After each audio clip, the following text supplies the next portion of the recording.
Criswell Deposition Part 3. You're not going to believe this shit.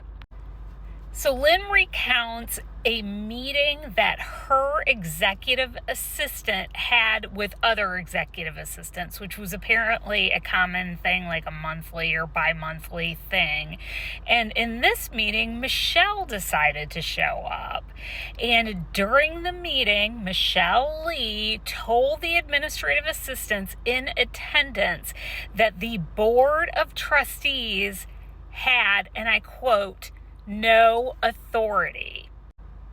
That's right. She told these administrative assistants that she and Jim were in charge. And in fact, that Jim is so busy with all his president duties that a lot of times she has to sit in, like in meetings with the legislature.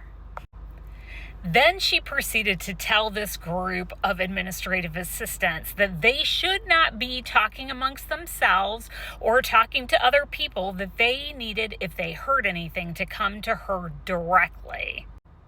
She also told them not to speak to the Board of Trustees, and she told them that if SACS, their accrediting body, found out that the Board of Trustees were in any sort of disagreement with Mr. Morton, that they could lose their accreditation and people would be fired.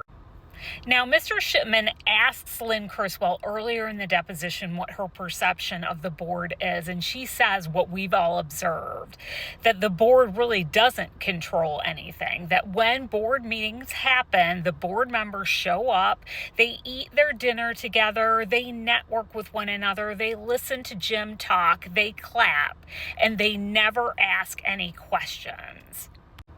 She even recounts a time when there was a problem with the Marine Tech program and students showed up to talk to the board.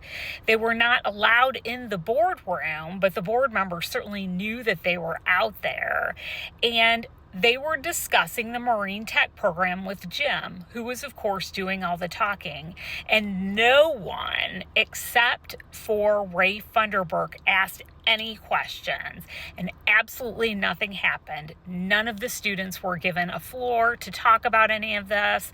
None of the board members, except for Ray, engaged those students in any way. So is it disgusting that Michelle Lee told these folks that the board is not in control? Yes, it is. But it's also absolutely true. This board is supposed to be Jim Morton's boss, and they do absolutely nothing to supervise him. When it's time for him to get raises or extensions, Michelle Lee calls board members to whip votes to make sure that Jim gets whatever Jim wants. Now, of course, this is with the exception of one or two members of the board who put Jim there to begin with. They're the ones who continue to protect Jim, even though things come out about him being racist, sexist, misogynistic, inappropriate with his secretary, etc., but they continue to protect him. So let's think, why would they do that?